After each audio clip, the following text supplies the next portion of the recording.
back to June 2011. An apartment in Indore. And a robbery that goes horribly wrong. It's a nightmare scenario. 3 generations of women from the same family, grandmother, mother, granddaughter, all murdered. Absolutely brutal. But this deep dive isn't just about the crime itself. We're looking at the Supreme Court case that came out of it. Manoj Ors and Ors v. State of Madhya Pradesh. Right. And this case is really 2 stories in one. It really is. The first is about the state's duty, to be honest. And the second, it completely changes the rule book for the death penalty in India. It's a heavy one. You have this horrific violence that just screams out for the ultimate punishment. But on the other hand, you have the highest court in the land saying the state can't cheat to get a conviction, even against people who've done terrible things. Let's start with the conviction. The evidence, the scientific stuff was pretty overwhelming. Yeah, we're talking ballistics that matched a pistol found on one of the accused DNA fingerprints. It was solid. Very.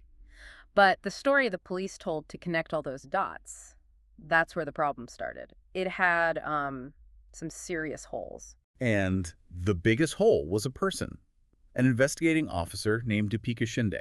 Exactly. This is the heart of the cover-up. The prosecution completely suppressed her existence, her role in the investigation. They just hid her. Why? Because her involvement destroyed their timeline. The defense argued that Shinde had actually investigated and arrested one of the accused, Neha, much earlier than the police officially claimed. So if they admitted Shinde was there, they'd also have to admit they held suspects illegally before officially recording the arrest. Precisely. It's a classic move to, fix the paperwork, to hide the unrelied documents that make your case look messy. And the Supreme Court's reaction to this? They came down on it hard. They clarified that Article 21, the right to a fair trial, means the accused gets to see everything. So a public prosecutor isn't just there to win for the state. No. They're an officer of the court. Their duty is to justice, not just persecution. It's like playing poker. But the state has to show all its cards, even the ones that help the other player. That's a huge check on police power. But even with all that, the conviction itself was upheld. The physical evidence was just too strong. It was. Which brings us to the sentencing. The lower courts looked at the sheer brutality of it, wiping out a whole family line, and gave the death penalty. Which feels, on some level, understandable.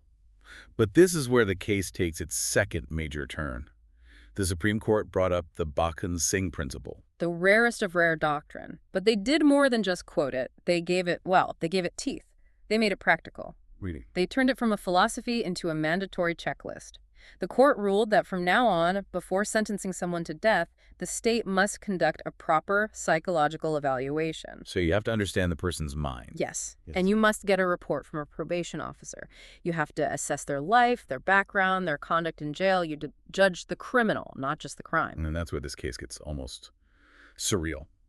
The court started looking at what Manoj, Rahul, and Neha did for 10 years in prison. It sounds strange, doesn't it? But it's now crucial information. The report showed Manoj became the jail's cricket team captain. A cricket captain. Rahul finished his education while inside. And Neha, she won awards for her embroidery. So the argument is that these aren't just cold-blooded killers. They're people who have shown a capacity to change. That's exactly how the court saw it. They called it tangible proof of the probability of reform. And because of that, they commuted the death sentence. So life in prison.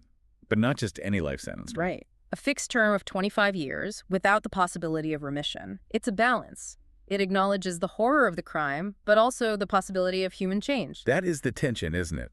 Retributive justice, an eye for an eye, versus this idea of reformative justice. It is. The system is saying a person is more than the worst thing they have ever done. So for any lawyers listening, this is a game changer. You can now use this precedent to demand every single police document under Section 91 of the CRPC. You force the state to show its whole hand. No more hiding the Deepika Shindes. And it forces the courts to look at the human in the dock. It leaves us with a really tough question, though. When a crime is this terrible, should playing cricket or doing embroidery really be enough to save someone from the gallows? That's the moral puzzle this case leaves for all of us.